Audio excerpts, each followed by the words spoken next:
Hello आणि आम्ही आज पुन्हा निघालो आहोत एका नव्या भटकंतीवर. हो, पण आज ग्रुप जरा हटके आहे. आज आहे स्कायरूटचा ग्रुप. आपला नेहमीचा ग्रुप नाहीये. पुणे आणि पाऊस हे म्हटलं की तामिनी घाट हे आलंच. सो आम्ही आज निघालो आहोत तामिनी घाटात.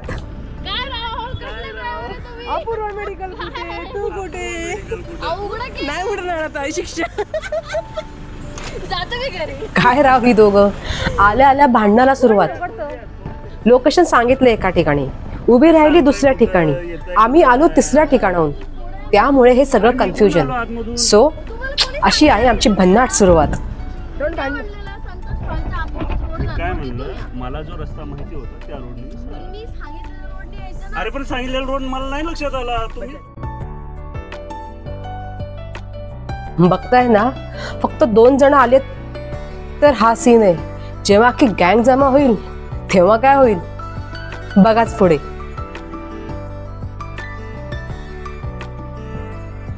सिंहगड हायवे वरून आम्ही आता कोथरूडला भुसारी कॉलनीकडे चाललो होतो. भुसारी कॉलनीमध्ये म्हणजे ऑफिसच्या इथेच आमची सगळी गँग थांबली होती. बघ अशी स्टार्ट झालाय आमचा. हाय, ही प्रीती, सोनाली, भाग्यश्री, अभिजित सर, सोमनाथ सर. त्याची ओळख नाही करून लेट कमर राणी. मागे कोण आहे आता? हा झाली, मयूरची ओळख करून झाली. आणि ही आमची गाडी.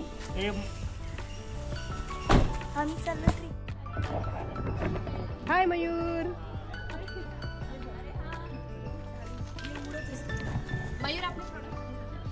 हा मयूर आपले प्रोडक्ट ते महत्वाचं आहे. माणूस आला तरी चालेल. गणपती बाप्पा मंगल मूर्ती. फायनली अभिजित सर कुठे निघालोय आपण? नाही माहिती. अरे देवा. ड्रायव्हर हे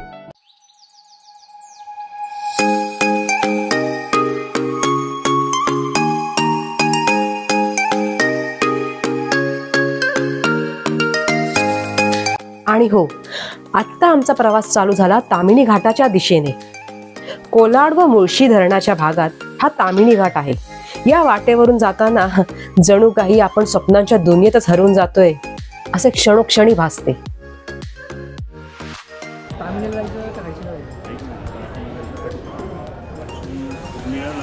वाटेत सगळ्यांनाच भुका लागल्या होत्या, त्यामुळे जोशांचा वडापाव पुण्याचा फेमस तिकडे वळलो.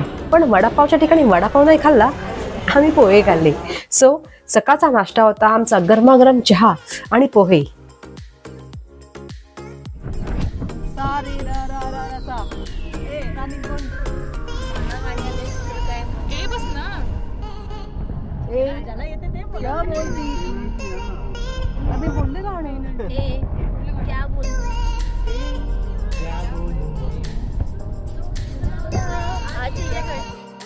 ना ना ना ना ना, अभी खंडाला जाने का मूड नहीं है. अभी तो सिर्फ एक ही टारगेट है अपना, वो है तामिनी. न यूरोप न बाली, सबसे भारी अपना तामिनी.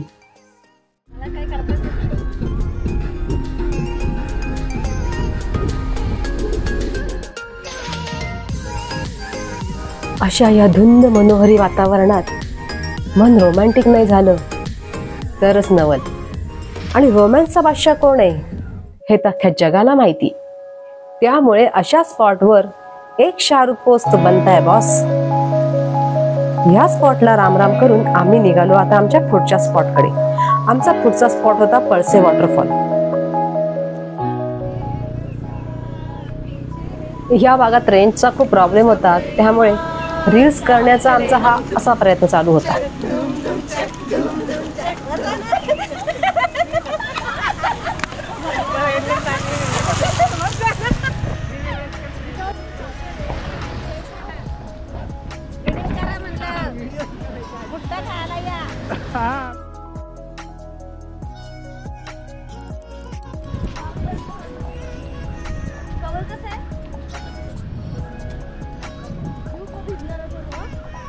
खाऊ ना.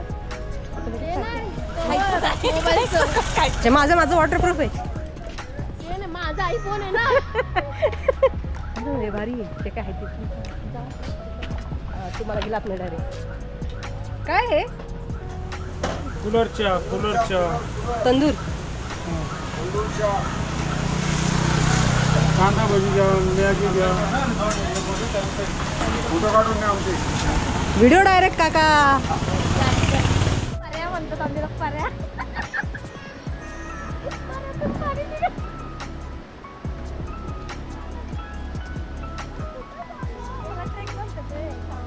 अरे देवा.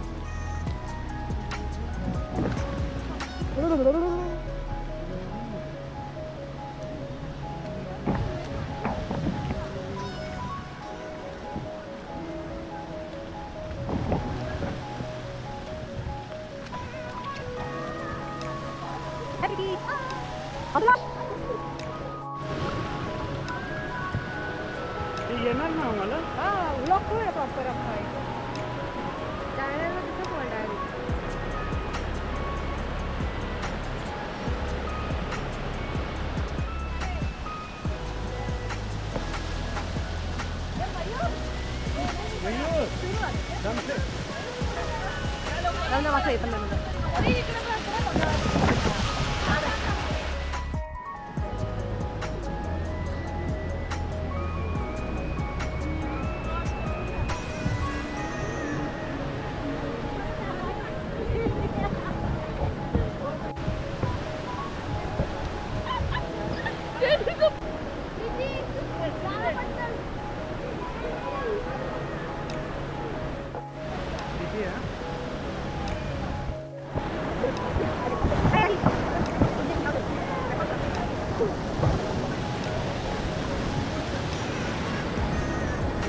धबधब्यामध्ये चिंब भिजल्यावरती 1 कप चाय तो बनताय बॉस. सो आम्ही निघालो कुल्हड़ चायकडे.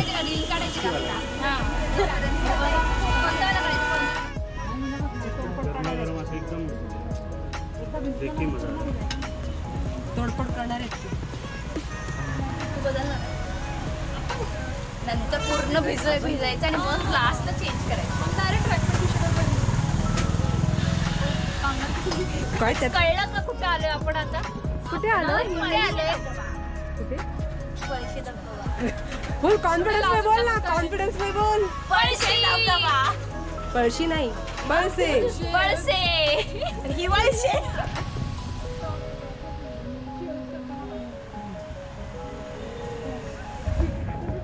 काका एक ना 1/2 करा. मग 7च झाले ना. मी घेईन मी.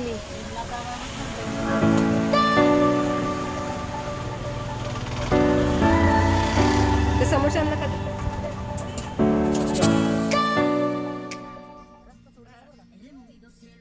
मस्त गरमागरम चहा पिऊन आम्ही पुढच्या मार्गाला निघालो. पावसाळी धुक्यात जणू काही डोकी हरवलेल्या टेकड्या आकाशात उंच झेपावत असतानाच त्यावर उतरणारे ढग वातावरणच भारावून टाकतात.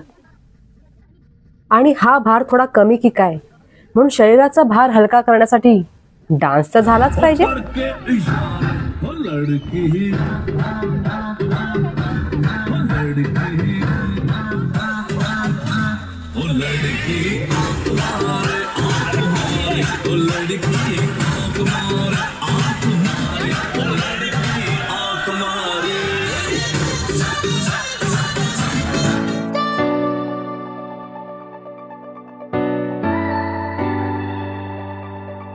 हिरवे गालीचे, खळखळणारे झरे, मधूनच डोकावणारे धबधबे, हे सर्व पाहून डोळ्यांचे पारणं फिटलं नाही तर नवलच. अशा या वेड लावणाऱ्या तामिनीचे रूप प्रत्येक वळणावर वेगळे भासते. आणि बघता बघता सौमित्र यांच्या चक्क डोळ्यासमोर ऋतुपूस बदलून घेतो. ह्या ओळींचा प्रत्यय आला. स्पष्टपणे दिसणारं अचानक सगळं धुक्यात हरवून गेलं.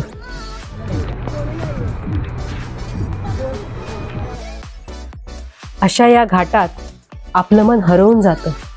मन चिंब भिजतं आणि ढगांवर जाऊन बसतं. अशा या रम्य वातावरणाचे सुंदर स्वप्न मनात साठवत आम्ही परतीचा मार्ग सुरू केला.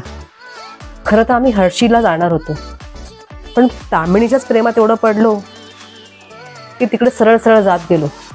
पण जेव्हा परतीचा मार्ग पकडला तेव्हा कळलं, पोटात अक्षरशः कावळे ओरडत होते. आता जे हॉटेल सापडेल तिथे आत घुसायचं आणि त्याला ताव मारायचा हे फिक्स होतं.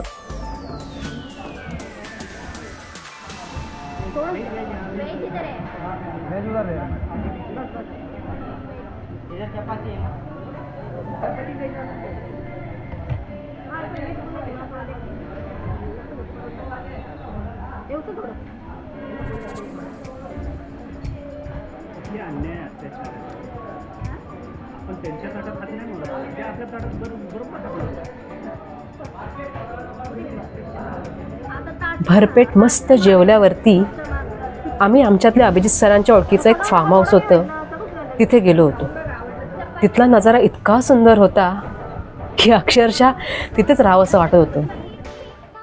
समोर पसरलेला पवना लेक, त्याच्या मागे सह्याद्रीच्या रांगा आणि त्याच्यावर विसावलेले आपले निळेशार ढग. आहा, खरंच खूप सुंदर. तिथे जरा वेळ निवांत थांबून आम्ही पुढे हर्षीकडे जाण्याचा विचार सुरू केला, कारण वेळही होता. मग हर्षीच्या मार्गाला लागलो. पण हर्षीच्या मार्गावरून जात असतानाच मोबाईलवरती गव्हर्नमेंटचा एक अलर्ट आला, मान्सूनचा रेड अलर्ट. सो जायचं की नाही जायचं या विवंचनेत असतानाच आम्ही म्हटलं की आलोच आता तर जाऊया.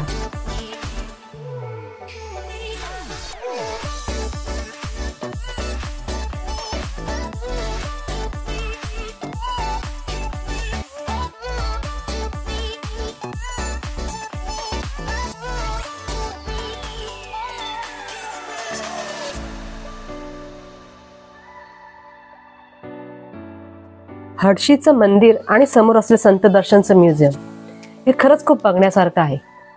याविषयी मी खूप ऐकलंही होतं, त्यामुळे थोडी आतुरता होती. पण वातावरण काही वेगळंच बोलत होतं. हर्षीच्या मंदिरात एंट्री करताच आम्ही पार्किंगसाठी जागा शोधत होतो. पार्किंगसाठी जागा मिळत नव्हती, त्यामुळे आम्हाला थोडी गाडी लांब पार्क करावी लागली होती. पण गाडी पार्क करून आम्ही गाडीतनं उतरेपर्यंत अचानकच जोरदार वारं सुरू झालं. मग आम्ही डायरेक्ट परत गाडीत बसून परतीचा मार्ग निवडला.